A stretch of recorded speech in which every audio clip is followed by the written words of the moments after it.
Ladies and gentlemen, boys and girls, all our peoples, them, the usual, you know how it is.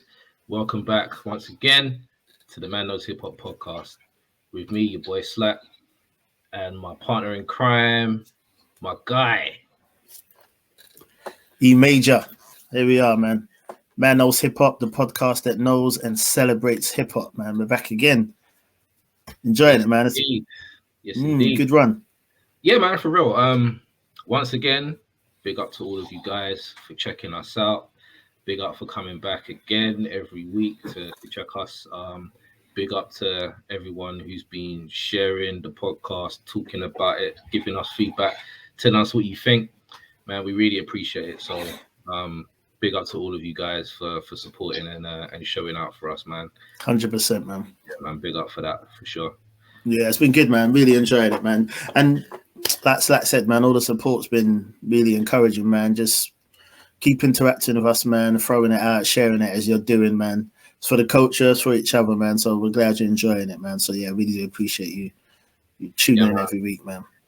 And we got another one for you this week. So that's it, man.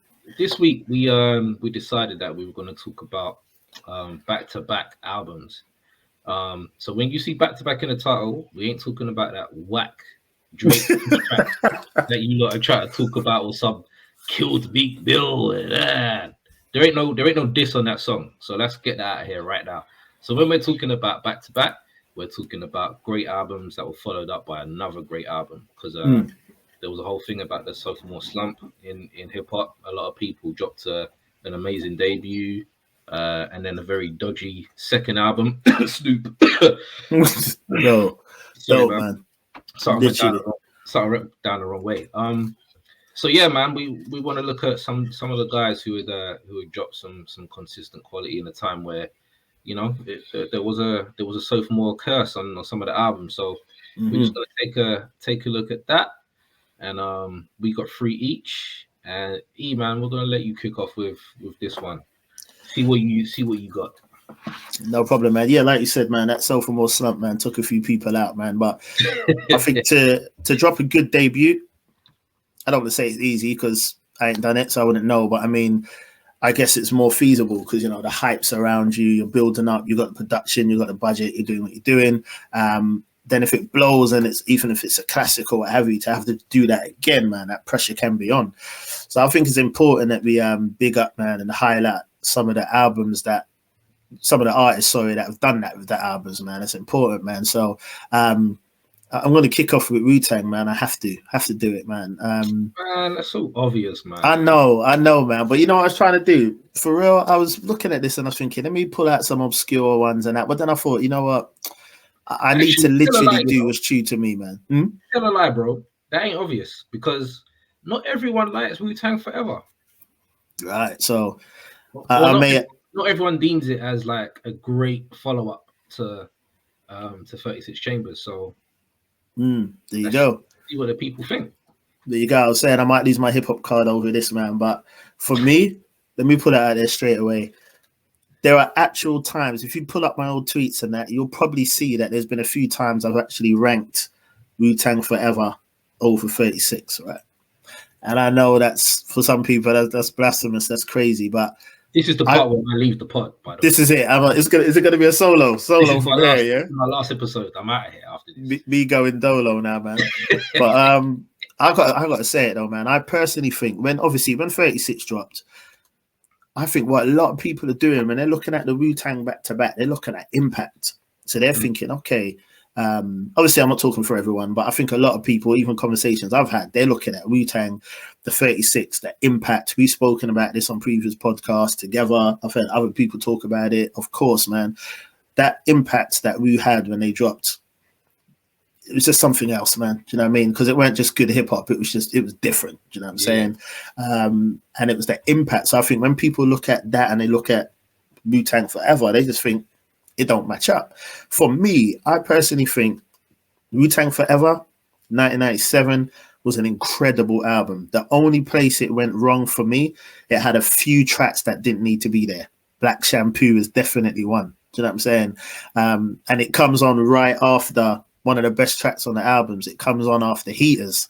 So you're there bopping your head to Heaters, enjoying it, and then you're hearing the whole You God's getting his, I don't know, man. I don't know what's happening with You God there, man, but he's getting something, getting rubbed down with cocoa butter lotion and that, and it's just like, bro. But yeah, that first 36 and Wu-Tang Forever, they're back to back, and I would deem them both as classics for me. I played Wu-Tang Forever just as hard and just as much as I played 36. Yeah.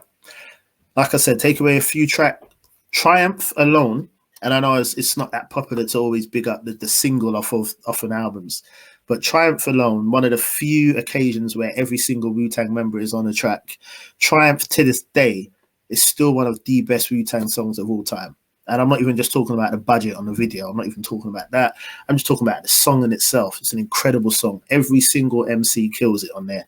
And I think the standard is high on it. The way it starts, I was even playing it again the other day. Wu-Tang Forever. That Reunited, For Heaven's Sake, Cash Still Rules, Dog Shit, bro. Them tracks on Wu-Tang Forever. Older Gods, probably my top 5 Wu-Tang song of all time. I just think there's so much on there, man. And obviously, Ghostface is my favorite Wu-Tang member. I don't think Ghost really got to shine as much on 36 because we know that the situation, ducking police and all things like that. He's obviously on a few tracks, we know that. But I just think Ghost was on one on Wu-Tang Forever, man. And yeah, the budget increased. You can see that money in the videos. You can see that. We'll talk about that later. But they dropped some incredible albums in between 36 and Forever. So I just think they was all in their prime, man. Like they come off of the back of that 95, 96 run and into Wu-Tang Forever. So a lot of Wu-Tang Forever would have probably been recorded during the era and the time of the Wu classic solos that we was getting. Do you know what I mean? Your Liquid Swords, only built for Cuban links and going into that. So for me, I have no issues saying that I think Wu-Tang Forever is just as good as 36. Not talking impact, I'm just talking about quality of albums. I think, yeah, Wu-Tang, man, I have to give them an immediate shout out for that, man. 36 and Wu-Tang Forever, man, definitely. That'll be my first choices, man. Okay. You look disappointed, man. No. Like, I ain't gonna say nothing disparaging about Wu-Tang, but for me, Wu-Tang Forever, it was good. That's what I'm gonna say. It was good. All right. So my first pick, I'm gonna go for Little Brother. Okay. Yeah. Big up to Little Brother as well, man, because it's been being reported about, they ain't been paid anything. Yeah. For the first album. So AAB Records, suck it. Basically, from everyone who loves Little Brother, everyone who loves hip hop, nah, that's some bullshit. So I hope Fontaine, Little Brother, and Ninth Wonder get what's due to them, because that album, or those 2 albums right there, The Listening and The Minstrel Show, those albums mean a lot to me personally, and I'm sure it means a lot to a lot of other hip hop fans around the world who were sick of the Jiggy era. And I was one of those guys. I wasn't liking hip hop. I think I spoke about this on a previous pod, but who didn't maybe catch it, I was tuned out from around 99, because I remember, I think Volume 3, I got a promo of it. For Jay-Z, and I was like, I don't know, it just sounded, there was a few songs on it. He did a lot with Timbo, and they're moving into this kind of sound, and then like everything sort of 2000, I think he did the R. Kelly, K-Ray, That's the Both Worlds or whatever. Yeah, I think just around that kind of time, 2000, like Nelly and all of that kind of music was big and dominating, Ja Rule and all that nonsense. So I was not listening to that kind of shit at all. I wasn't interested. So around 2003, 50 Cent is coming out. He's doing big things. Then Little Brother, and Little Brother was that like that organic hip hop sound. That the beats from Ninth Wonder was incredible, lovely. the chemistry between Pooh and Fonte was great. I love the way that Fonte raps. I love what he raps about. I love what they rapped about. It was relatable stuff. It wasn't like cars, hoes, clothes, shows, and all of that. It was organic hip hop that you can relate to. And I played the hell out of that, the listening album. Played the hell out of it. And not many people knew about it because it wasn't a mainstream hip hop No, album. not at all. Not at all. Yeah. So it was like one of those. It kind of took you back to this thing of ours. Like I have this gem, and then you tell people about it, and they tell other people about it. I put so many people onto Fonte Foreign Exchange, like just played it in my car, or people are like, who's this or what's that? Like I put so many. So Fonte, you owe me a check. I put loads of people, bro. But yeah, to follow that up with the minstrel show, everything was elevated. Everything was better. The beats were better. The rhymes were better. The whole thing, like the whole cohesion about throughout the album with the WJLR and the little skits and everything that they had just put in there. Easily a 5 mic album for me, as far as I'm concerned. Like there was no weak spots on there. You had the Elzai guest feature. You had the Jazzy Jeff break. There was just so much greatness on that album. And for me, Fonte, easily, I don't do lists and all that stuff, but if I was, he will be in my top 5 easily right now. I listen to him. I listen to him more than any other rapper. Like I listen to Foreign Exchange. I listen to him solo. I listen to his work with Zoe. I listen to his work with Eric Roberson. So I listen to him a lot because he's so diverse. He does R&B, he does soul, he does hip hop, and he does it all at a very high level. And a lot of that you listen to that he does, you can play anywhere. I can play it in the car. I can play it at home, and I don't have to worry about the kids listening, or because he's talking. You know what I mean? He's not like putting on Onyx or something like that. I mean, I play stuff like that with the kids, but you know what I mean? It's just like if mom comes around or whatever, I don't have to. I know that she would enjoy that kind of music as well because he just makes black music. You know what I mean? It's just very. It's just incorporates everything. So those 2 albums really just made me a massive fan of Little Brother. Big Pooh's got some dope projects as well that go under the radar. I speak the other day about the Sleepers album. I was going to say the Sleepers for real, but yeah, that's a damn good album, man. And he's got another couple as well that I really liked. He did a project with Knox that I really enjoyed. So Pooh's got a couple under his belt as well. But yeah, Fonte is my guy. I love that dude. Like his music is just brilliant. Seeing him live as well, he killed it. He can rap and he can sing.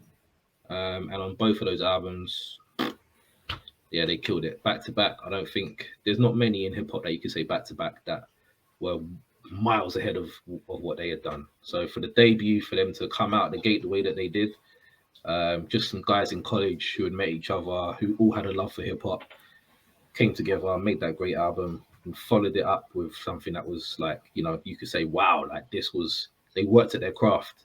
Yeah, 100%, man. Yeah, a great follow-up, man. Yeah, one thing I always admire about Little Brother as well is that obviously when you look at the first 2 drops and that, obviously their work with Ninth Wonder, the production is so top tier. You almost think to yourself, well, you might not, but you can think to yourself, man, like these albums are incredible, and a lot to do with that is because of the production. Do you know what I mean? Which is true and it's not true, but yeah. But I think what I admire about Little Brother is that their work, even without Ninth Wonder, is on the same tier. It's on the same level. Exactly. The content and the production. I mean, obviously the people they work with, we know that they're quality producers anyway. Maybe not in the limelight as much or as commercial as you know what I mean. Your big time producers. I think they're. You got Knots, you got Focus. Like none of these guys are dickhead producers, man. No, of course, all your Crisis and all these. Of course, these. But I mean, that's like people who are really like into hip hop and know these dudes. You know what I'm saying? I think if you go just like Little Brother when they dropped, like you said, 2003, people were listening to J50. They were listening to these kind of people. Do you know what I mean? I mean, if you go to anyone randomly and ask about Little Brother in 2003, it's going to be your real committed fans that know them. I may be completely wrong, but I feel with even the producers that they worked with outside of Ninth Wonder, I feel it's almost the same. The hip hop community will know them and love them and hold them in high esteem. But you go to like random hip hop fans, they're possibly not going to know about these producers that much. They may know their work, but they might not know of them as much. Do you know what I'm saying? And I think they're incredible producers. And I think, you know, obviously Little Brother's got an ear for music, ear to pick the right beats. And what's always shines on their projects is their content, man. Like, I think their content's incredible. Do you know what I mean? It's almost like you grow with them. In 2003, you would have been like, whatever, early 20s. It was relatable. Do you know what I'm saying? Exactly. You listen to albums that they just dropped. When was the last one? Last year, year before? It was, I think it's about 2 years old now, May the Lord Watch. Yeah, relatable. Do you know what I'm saying? As you've grown with them, listen to them as well. Again, of course, two brilliant solo albums as well. 100%. That's one day we're gonna have to do a tribute to that dude, man, because his work alone, we could do an hour on, you know, the amount of brilliant stuff that he's dropped that might not even be recognized by a lot of people, but because I'm not such a fan, I've got all of it. You know what I mean? Yeah, exactly. But yeah, man, I totally agree. Like when they said that Knife wasn't going to be producing the last album, and a lot of people were like, I'm not sure about this. But for them to drop what they did, and if it to be that good, I think a lot of people were. Well, I was certainly very satisfied with what they did. 100%, man. It was over and above what I expected from them, but my expectations were high, so that's saying something. And yeah, I hope they deliver us some more, man, because yeah, they're a brilliant duo. Really work well together. Good to see that they had, you know, come together after they're falling out and stuff. So good to know that they, you know, they got back and reconnected. And because that could be difficult, you know, if you've broken a bond, and then you come back, you could like be not feeling this anymore. But the fact that they did and they came back and they were like, yeah, it felt like, you know, it just went straight back to what it was. Yeah, man, that was just a blessing for hip hop. So yeah, big up to Little 100%. Yeah, the chemistry is still there, man. Definitely. Yeah, big up Little Brother for real, man. All right, yeah, good shout, man. I should have mentioned it as an honorable mention when I was talking about Wu, but I want to stay in the Wu vein. So, people that ain't Wu fans, sorry, man. I know you're rolling your eyes, but I have to say, Ghostface. As I've said a million times, favorite Wu member. And I'm literally looking at albums that I feel for me that they're like on par with each other, or any given day, one could be better than the other, depending on your mood. You see what I'm saying? This is what we're talking about when we talk about the best back-to-backs. And obviously, Iron Man, Supreme Clientele. Do you know what I'm saying? So 1996, we got Iron Man from Ghostface. Incredible run. Obviously, we had the 36 that dropped. You would have had your Jizza, Liquid Swords. You'd have had your ODB, Dirty Version. You'd have had your Only Built for Cuban Links. All of these, yeah, crazy one. RZA, incredible producer. MCs are all just going crazy on those albums. And I really wanted to hear that Ghostface album, man. I thought, I need this album. I remember when it dropped. I remember getting on a bus to go to the CD bar in Wood Green to get the album. I remember it clearly. Paid my little £11, put it in my little brown paper bag, got back on the bus, came home, put it right into the CD player, boy. Yeah, put that on blast, man. It didn't come out for ages. Just everything from the intro, just everything, man. Iron Man it's one of the few albums that I literally think every single time I listen to it, it's better. Yeah. Literally every time I play it, I'm like, the musicality of it, the lyrics, just everything, man. The tracks, highlights, not just the singles, all like every single track. There's not a track on Iron Man I don't like. It's my favorite Ghostface album. So obviously you had your Wu. I think we spoke about this on another episode, how important Supreme Clientele was, because, you know, obviously, as I always say, I can't speak for the whole hip hop community, but I think the Wu brand was kind of questionable at that time. Do you know what I'm saying? Because obviously you had that whole run. Then you was going into a couple albums that were technically and musically good, but there was a lot of problems. Hip hop was harsh in that time, though, bro. When you think about hip hop, was very, very harsh. Like if you dropped something that wasn't like up here, people were like, nah. Like even if you think about Nas going from come on, man. To It Was Written, people were like, what is this shit? Like, let's be honest, people were not feeling It Was Written when it dropped, man. They weren't, and it's crazy. A very harsh time back then. Very harsh.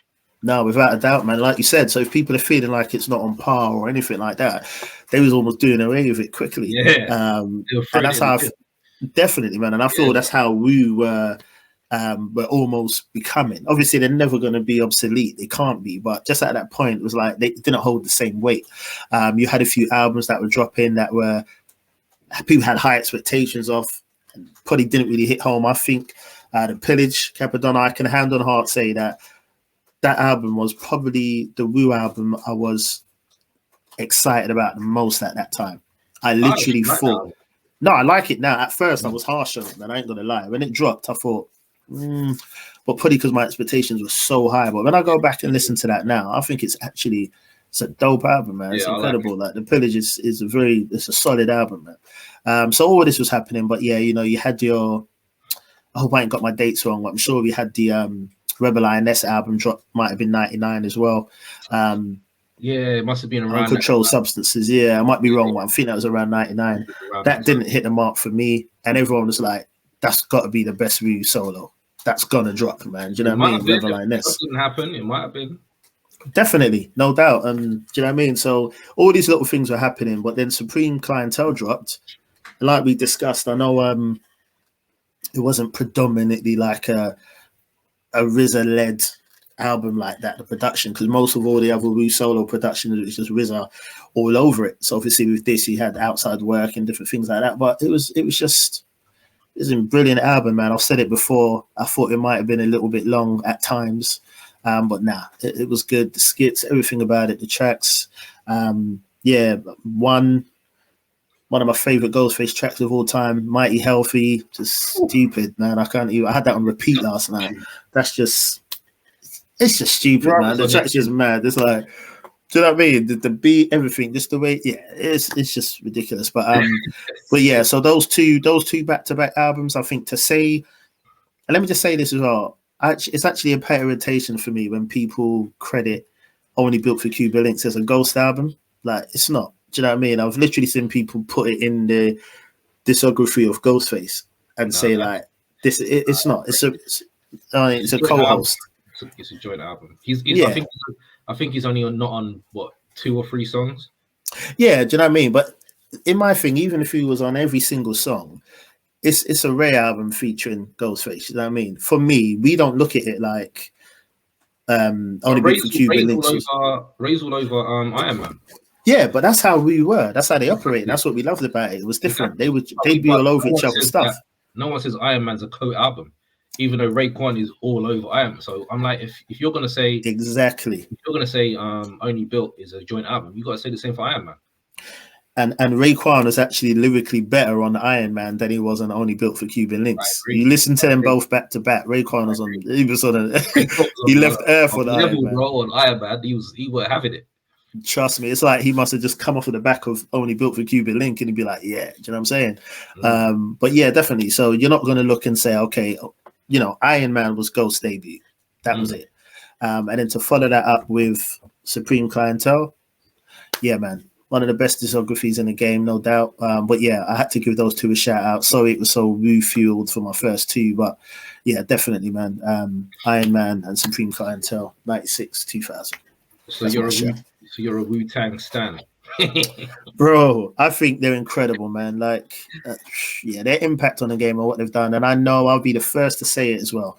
If you're looking just at group albums, their catalog ain't that strong. If you're just looking at their albums as groups, their catalog ain't that strong. No doubt. Yeah. No doubt. But I can't look at Wu like that. Do you know what I'm saying? You got to look at everything Wu has given us, man. Do you know what I'm saying? Wu-Tang or RZA, however you want to look at it, has given us untold classics. Yeah, if you're looking at the culture and what Wu-Tang has done for hip-hop and the culture, what they've spun out and done, the solos they've given us, the artists they've given us, bro, Wu-Tang, nah, man, they're so important to the culture, man. Like, I can never overlook them. No one can ever say anything different to that. Like, yeah, their impact is just probably one of the most impactful, if not the most impactful group hip hop has ever seen. And we're talking about Mhm. DMC, they had their like we've had so many amazing groups in hip hop. So for them to do what they did,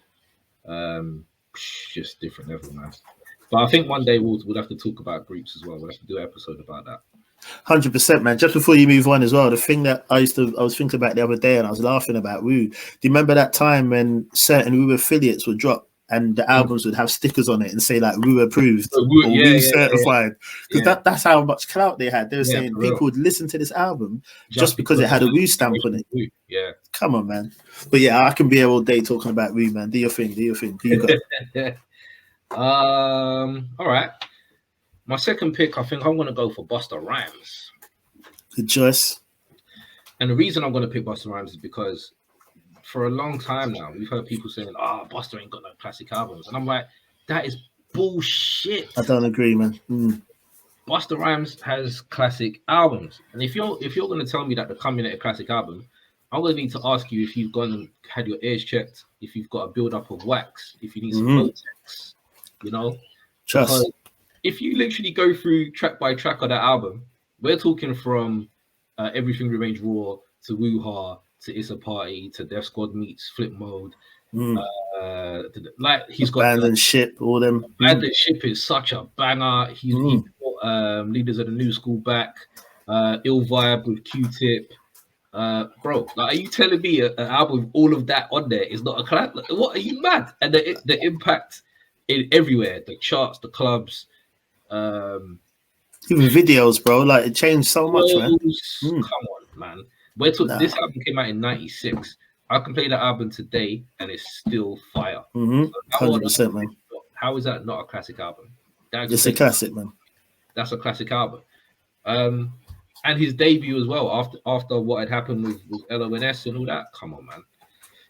So when the album came out, I don't know anyone who didn't like it. Same. And I'm not saying I know, everyone who listens to it, but I'm saying like I was in and around a lot of people who were in and around hip hop, and I don't remember one person saying that they didn't like that album. Exactly. Breakout single was huge. The video was huge. Then he did a tune with Jane, It's a Party. The way he did Everything Remains Raw, and then like people weren't doing that stuff. They weren't. Like he was one of the first people to give you a snippet of a tune and then go into the actual tune. It's so true. That was kind of his staple with his videos. Just everything, the energy, the production, just the fun. He wasn't saying anything profound or anything like that, but he was just talking his shit. And his the way that he would do, like on Woo-Ha, he'd end every line with the same sound. Bro, I remember that when that dropped, man. That was insane. Like, what was it? Go back down to Mexico, come back with yeah. When every line ends with an O, and then the other verse was ending with another. Like, bro, come on, man. That track is mad. It's actually still one of my favorite Busta tracks. Like after nearly 30 years, that track's still mad. Like, sample at the beginning when they play the sample and then it goes into when the drums drop. Like what drugs was he on because I think he like played a part in producing that tune as well. I think okay. He was like a co-producer. So I'm thinking, who listened to that sample? That sounds like some kind of clown playing. It's actually mad, yeah. And then to go into what it went to, man, that's some genius shit, bro. Nah, he killed it, man. Killed it. So for me personally, I think that's a classic. I think there's maybe one song that I maybe not even don't like, but just skip at times. Yeah, and I can't remember what song. I think it's one at the end. It's one right at the very end that I can kind of do without. But apart from that, I think that's a great album. And then he followed it up with When Disaster Strikes. Now, do you remember when you first heard "Put Your Hands Where My Eyes Can See"? Because I can. Definitely, man. I remember seeing the video. Watching this now, remember where you were when you saw that video, Coming to America like video, and I know that you was there when he dropped that tune, right? Are you telling me you weren't bugging out when you saw that video and you heard that tune? Because you dropped that tune in the club now, and people are still going, Definitely, man. Definitely. Okay. Then he dropped Dangerous, where he was like the white guy, bro, mad. Yeah. Yeah. But I literally was going through the album track by track the other day again, and I was like, that's another banging album. Yeah, I personally think they're his. If you ask me, they're his two classics. If you ask me, Me too. Others might be arguable. Great album. I think The Big Bang is a very, very, very good album. But for some reason, I don't know. Like people don't. If you go track by track on that album, he's got Rick James, he's got Stevie Wonder, he's got the Touch It with everyone on there. Everyone there. He's got so many. He's got the tune with Marsha Ambrosius. He's got bare tunes on. The only tune I didn't like was I Love My Check. I didn't like that tune. But apart from that, again, banger after banger. But for the two I'm talking about now, When There's Archer Strikes and The Coming, for me, man, great albums as far as I think there's two classics, man. And for him to, because he followed it up the year after, because I was it was right. So I was 96, 97, 96, 97, right. So I was expecting him to come out straight away after The Coming. I thought he might because it was still kind of ringing off. And then I was in Dalston. I went into the record store and I just saw When There's Archer Strikes there, and I was like, another album. Okay, so I bought it. Man, I love the album to this day. Yeah, no, definitely, man. Yeah, for me, man, those two great albums. I'd say they're two classics. If you had to ask me if Busta's got a classic, I'd say definitely one, arguably two, and I'd say that those would be the two, if I had to say. Like you said, he's got good albums after that, but I'd say those would probably be the two. Those are the two opuses, For me, anyway, yeah, for sure. Yeah, good shout, man. Okay, man, I'm going to stay on the East Coast. East Coast bias, by the way. I know. Let me give a West Coast shout out then. I want to say Alcoholics as a West Coast shout out, definitely. 21 and over, and obviously Coast to Coast. The only reason I didn't end up running with that is because obviously they're both very good albums, man, but I gave a lot more attention to Coast than I did to 21 and over. So that's the only reason I didn't really mention it in this episode. But I want to give a shout out because I know I'm stuck on the East Coast at the moment, so I want to give a shout out to them and Far Side as well. Actually, that debut and the follow up still very dope as well, man. So yeah, definitely, man. But I want to go with Biggie, man. I want to go with Biggie. Yeah, let's go with Christopher Wallace, man. Guys, get him. Like, my man's picked the most obvious like doubles out here. Get him on the timeline. Get him. You know what's funny though? Like you said with the Wu-Tang, it is seemingly obvious, but it's kind of not, because a lot of people, I've made comments before about Life After Death being better than at times Ready to Die, and I get gunned down every time. So it's not. And it's weird, man, because same thing, I go back and forth. Yeah, I mean, we've had discussions about this. Ready to Die, Say No More. But you know what does it for me? And once again, I'll say what I say probably every week. If I had to pick, Beats over Bars, if I had to pick. But for me, the thing that makes Life After Death just that notch better at times for me is Biggie himself. Do you know what I mean? Like, on the album.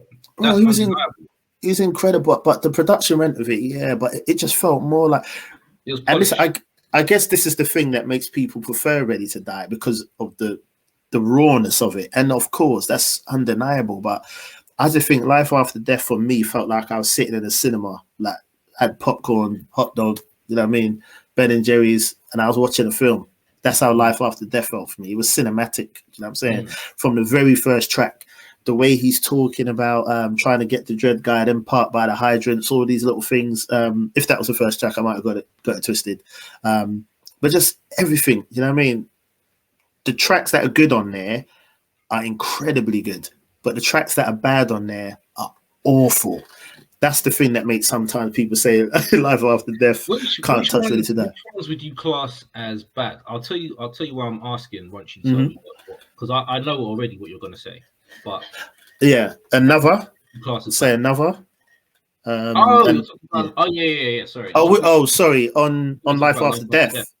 Yeah, no, I wouldn't say there's no Ready to Die. Sorry. Yeah, on Ready to Die, I wouldn't say there's any like really bad album. I'm sorry, really bad song. I don't like Respect with Dinah. Is it with Dinah King? Yeah, I'm not really feeling that. That's a skipper. There might be one other. Friend of mine.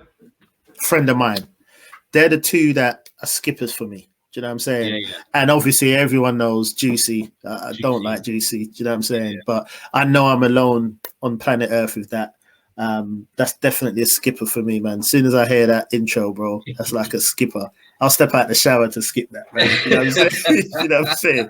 Wet hands don't matter. Mash up the Trust me, man. I know there's hip hop blasphemy, but yeah, Juicy ain't for me, man. No, you know what? I asked that question because literally the other day when I was playing Ready to Die, right? And I think I was in a scenario where I couldn't skip. I think I was cooking or something. And normally I'm the same as you. I skip Friend of Mine and I'll skip Respect. But I let them ride because I don't know, I had like chicken grease or something on my hands. So I was like, I let it run through, and I was like, actually, this tune ain't too bad, you know. Like the bass line on was it Respect? I actually kind of I don't know. I'm kind of like, okay, this ain't as bad as I remember it being. Yeah. And Friend of Mine wasn't as, I wouldn't say it's a tune that I would say is one of Biggie's best at all, but it's nothing that because before I really didn't like that tune because it kind of just took away from where the album was going. Definitely, it just sounded a bit too, I don't know, just a bit too jolly, and the album was just very dark. So for it to be just so, I don't know, the beat just didn't fit to me. It just sounded like it should be there. So yeah, I agree, but also I listened to them recently. One, I was like, that's actually not too bad, and the other one, I was like, okay. So, but yeah, that's what I asked, man, because recently bias and all that kind of stuff. No, and it's true because a lot of songs I've listened to them now, like, being older, and thought, it's not that bad. Do you know what I mean? Or the flip, there's songs I thought I loved. I listened to it again. I'm like, right, what did I like about this? You get me? So there's definitely the reverse as well. But yeah, so there's no song that's terrible on Ready to Die. Do you know what I mean? Like per se. Whereas on Life After Death, the lows are really low. That's what it is. But I think if I could cherry pick out them lows and make Life After Death like just 12 tracks, do you know what I mean? It would be incredible. It would be on the level of or better than Ready to Die, simply because of Biggie's ability on there, his storytelling ability. And we got to look from 94 to 97. I know he done stuff in between, probably with Judy Matthews' album and remixes and all that stuff. But look at the progression from 94 to 97.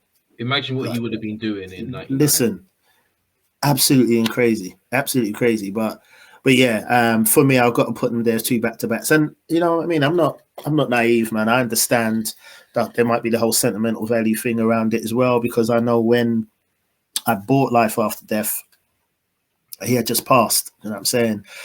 Same, we went to Just for the Beat, as you know. I remember I bought the Source magazine and Life After Death at the same time. I took them home to my bedroom, and I remember flicking through the Source, and I remember it clearly, bro.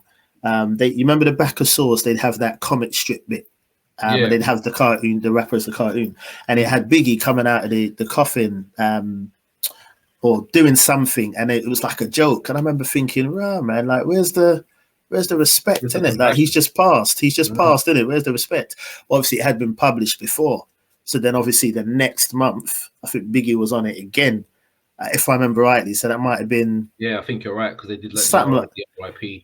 Yeah. So I remember that whole period was just Life After Death all the time. And that so there was the whole sentimental thing of it, obviously, when it came out, he had just passed and that. But I know I was listening to that a lot, man. And the tracks that were on there that I liked, still to this day, I think are some of the best storytelling tracks in hip hop, man. I think it's incredible, man. And I think any given day, if I could trim that down, I'd have that over Ready to Die easily. The only reason I don't at the moment, at times, is because the lows are very low. Do you know what I'm saying? But yeah, that'd be my pick, man. Biggie. Right, bro. I think we got to save a little bit for honorable mentions as well for once. Yeah, man. the top three because I've got another couple to chuck in there. No problem, man. So my next one would probably be maybe obvious. So I don't know if I should chuck it in there, but Outcast for sure. Yeah, man. First album. I don't skip one moment of Southern Playalistic, not 1 second. I think that album is just brilliant from start to finish. I never used to like Funky Ride, but as I grew older, I grew older, that is one of my favorite things on there. So it's definitely something like what you were literally just saying about, you know, age and progression and all that kind of stuff. Like literally, there's some songs where I couldn't listen to them before. I just didn't like it. But then as I got older, like Funky Ride, that's a repeater, man. That's just left playing. That is just. But I think at the time I was just so into like hip hop and hardcore. You wanted rapping on it, yeah. So when I heard that, I was like, "What is this shit? What's this doing on it?" Definitely. I think I remember I was smoking with one girl back in the day to that tune, and that was like, yeah, that was crazy. So yeah, that album. Again, if you go track by track, Ain't No Thang, Get Up, Get Out, Hootie Hoo, Players Ball Reprise, Funky Ride, Call of the Wild. That's just off the top of my head. 8 absolute smackers. Back to back. Just an amazing album. Organic production, live instrumentation, organized noise. Andre and Big Boy killing it. And at that time, funny enough, a lot of my friends would say that Big Boy was the star of Outkast. Bro, so, I'm one of them people. Right. So it's quite interesting how it progressed to it being Andre that people keep talking about now and forgetting that Big Boy was part of the group. Because at that time, a lot of people were saying that Big Boy, he had so much quotable lines. A lot of my friends will be quoting, especially the stuff that he was saying on Hootie Hoo and that. And Deep, I think, as well, was another one. But yeah, he had some. But Andre also had some clever shit he was talking about. Yeah, of course. He was just more on a deeper level, innit? But he was saying that Big Boy is just a spitter. About that girl called him, talking about a period late. Guess what I did? Click. And I was like, wow. So yeah, so for them to progress from that, where it was like Big Boy was like the pimp and Andre was a pimp, and Big Boy was like the hustler. That was just a very interesting progression to where they got to with 80 Aliens, because when I bought 80 Aliens, I bought it on cassette. So that came out what, 96? 96, yeah. Yeah, and I remember when I bought it, it must have been around autumn or something, because I remember it was quite dark, quite early. And I played it, and it was a clean version. For some, I don't know why. I think I tweeted this the other day as well. I was like, did anyone else only get the clean version of 80 Aliens? Because like Jazzy Bell and a couple of them tunes, they scratched out a load of the words, and it wasn't until later on I found out exactly what they were talking about. Really? Yeah. So taking it back slightly, when I first heard Elevators, that song there, bro, that is. I used to say to my girl, like, I want that song playing at my funeral. Yeah, song's mad. That song is incredible. Yeah. And the first time I heard it, I was blown away. It was on MTV Raps. It came on. Yeah. And I was like, because it was just so different from what they had done on the first album. Like just the beat, like the echoing of that drum, and the bass line. It shouldn't even work. When you look at the beat as well, it's just there's not even much to it, but it was just captivating, man. Their flow and the bass line and the way that the drums is not quite a drum. If that makes it, just that whole echo, that and I was like, this shouldn't be so dope. Like it should not. And what they're talking about on the track as well, like Andre's verse about, his friends asking him, you're a rapper, you should have money and all this. And he's like, nah, I'm the same as you. It was just an incredible song, man. So when that dropped, I couldn't wait to hear the album. And then playing through the album, it was just so different to what they had given us on the first album. Yeah. But it worked. Like, it wasn't, like when people talk now and they say, oh, you don't let artists evolve and you want them stuck in a box. That is the furthest thing from the truth. When it comes to me, I can't speak for anyone else.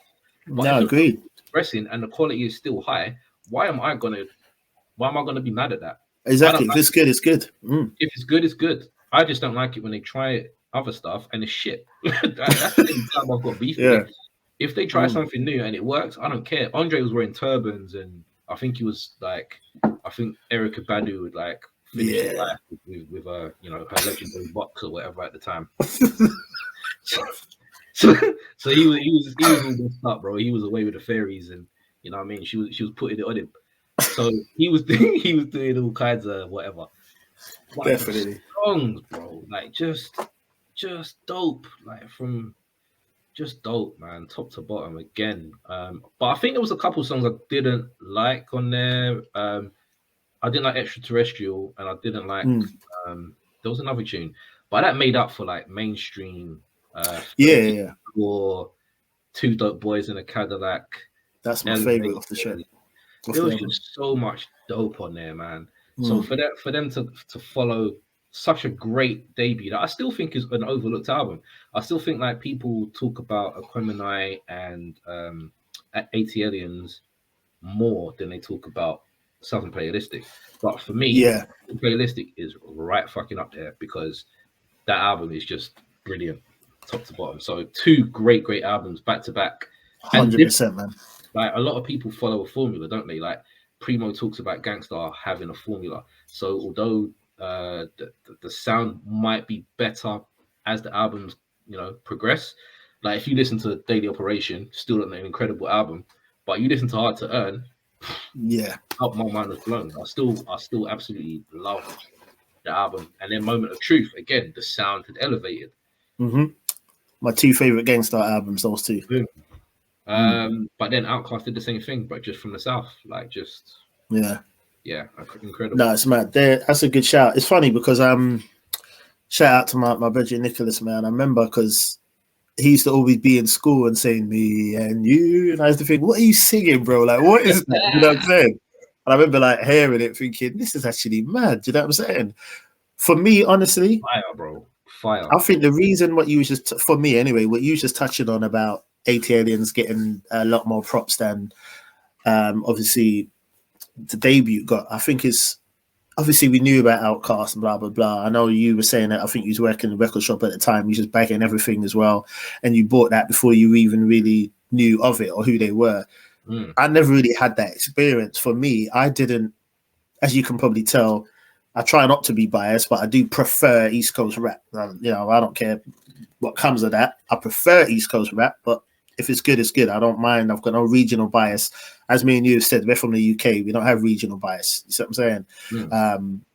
But for me, I was heavily on the East Coast and the West Coast at that time. Obviously, I've said it before, Doggy Style, second favorite album of all time. But I weren't really up on the Outkast in 94 with this, you know what I mean? Southern Playalistic album. For me, it was when that 80 Aliens dropped. It was like, rah, what's this? That's what really caught my attention. So then I think Southern Playalistic might have missed a lot of people initially. Definitely me.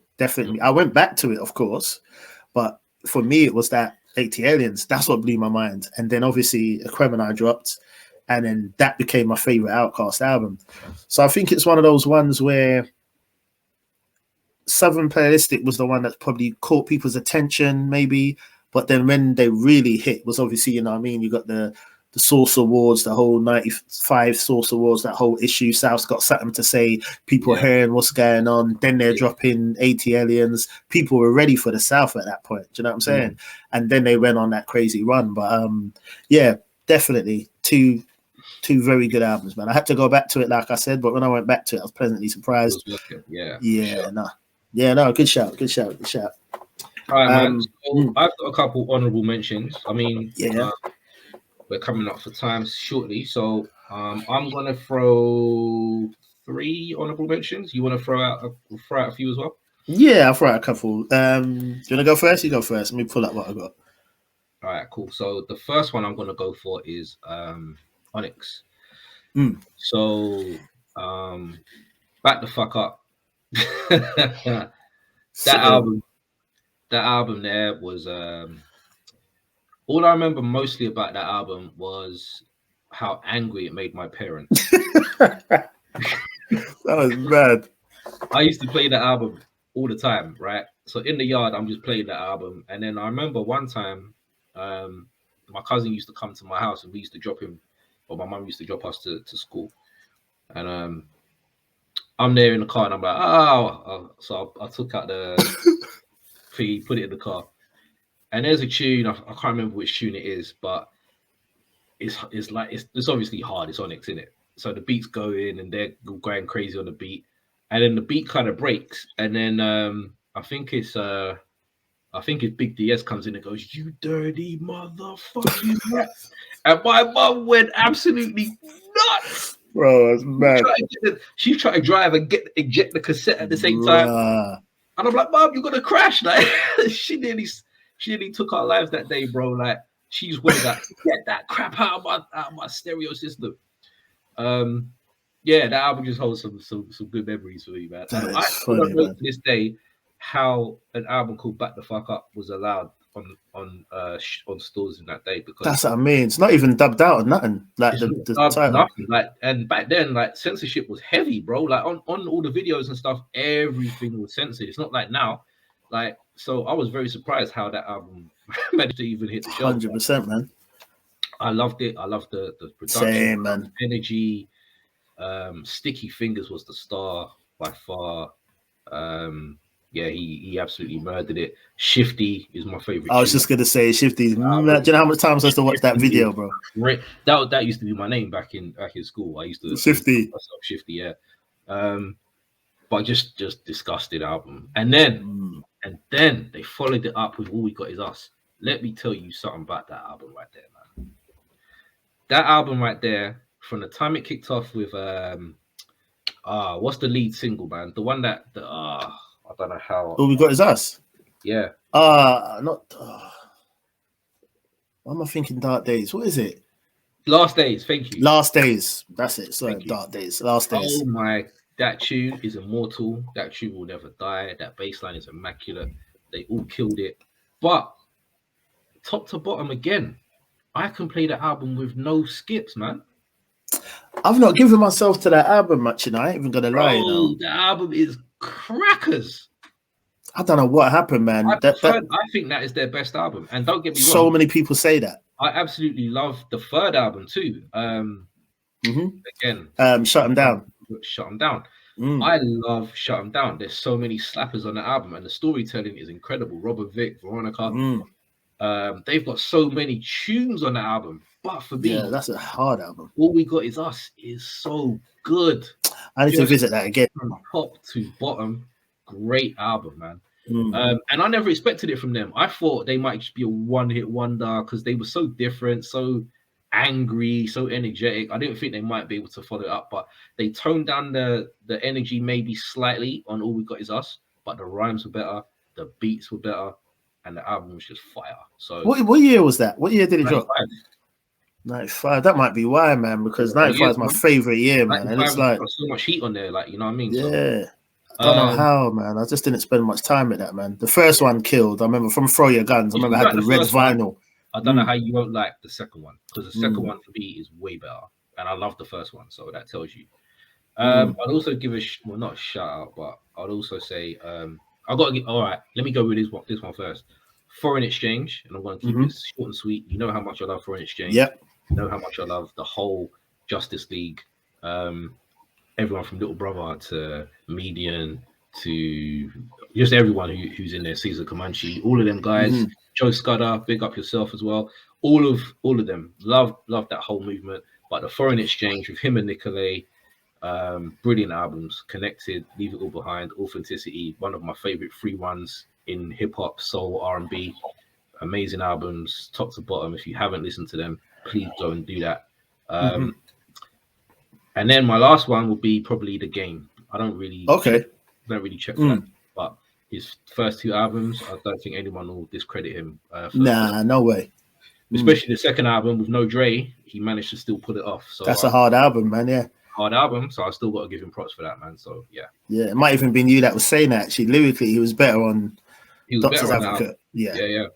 I agree. So yeah, man, those are my honorable mentions. Okay, man. I'll throw out some as well. For time's sake, I just probably mention them, but some of the ones I had down that I never got a chance to go into, got to be Eric B and Rakim, the debut and their follow-up. You know what I'm saying? There you go. Say no more.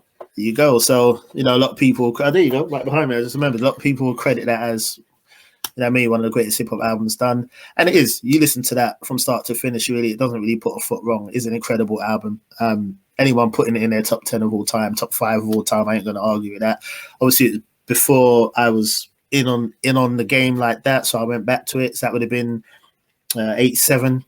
So obviously 88 then, the follow-up, Follow the Leader.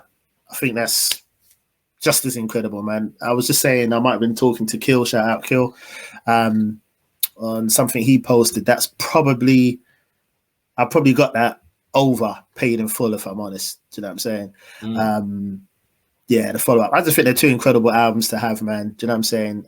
Back to back. So they're really two good albums to have. So what else did I have here as well? Artifacts. Yes, I was listening to them a lot, probably a couple of months ago as well. Beats and rhymes, man. Just beats and rhymes. Just all it is, man. Yeah, definitely, man. 94, Rock in a Hard Place, and then 97, That's Them, Art of Facts is probably my favorite Artifacts track of all time. But there's just so much heat on both them albums, man. Two really, really incredible albums. Yeah, man. Yeah, definitely, man. And then what would I throw out as well? Pete Rock, CL Smooth as well. Shit. Yeah, Meth and Soul Brother. That should have definitely been one of the main three. The main ones, yeah. Main ingredient. That's a fantastic back-to-back. Definitely, man. So once again, production on both those. Obviously, CL Smooth doing his thing, no doubt, and Pete Rock. And the production on those, top tier, man. Two incredible albums back to back. But yeah, I mean, I think there's a lot that we could throw out and really chop up and talk about. Do you know what I mean? So I think what would be good if obviously people listening, by all means, you know what I mean, in the comments or have you suggestions, man, for sure. Yeah, man. Throw out what you think, if you agree with us, disagree with us, albums that you think are good back to backs and follows, man. So yeah, man. They're probably the ones that I'd pick for today, man. Back to back albums, man. All right. So man, that's another episode wrapped in a nice bow. Hope you enjoyed this one as well, as much as we enjoy making them. Again, stick with us for next week. We've got another good episode for you coming up. Definitely, man. Once again, man, big up for all the love, all the comments, all the follows, all the sharing, all the quotes, all the suggestions. Keep it coming. We want to make sure that this is interactive for you guys as well. So, do comment and let us know if you agree with us. Like I said, man, disagree with us. I'm more than happy for you to tell us that we're talking shit, man. That's what hip hop is all about, So yeah, big up all of you guys for sticking with us. 100%, man. We're so appreciative. Didn't expect us to get anywhere near the amount of views and stuff that we're getting on a weekly basis, man. Just big up and much appreciation for everybody that's tuning in to watch us every week, man. So love. Definitely, man. Appreciate you, man. 100%, man. Like Slack said, thanks for tuning in. We'll be back with you again next week, man. Just keep the topics rolling. Have this free discussion, man. It's all about the culture. We all love it, and we're just here to talk about it and celebrate it more, man. We hope that you enjoyed the Reggie Noble tribute we done last week as well. We're going to do some more of those. Like I said, probably at least once a month, just do a tribute show. Just give these MCs, albums, whatever it is, flowers, man. We're losing too many of them, man. But yeah, it's all for the culture, man. But yeah, appreciate you, man. We'll be with you again next week, man. Stay blessed, stay safe, stay healthy, man. One love. Yeah, man. Big up, love. See you next week. Peace, man.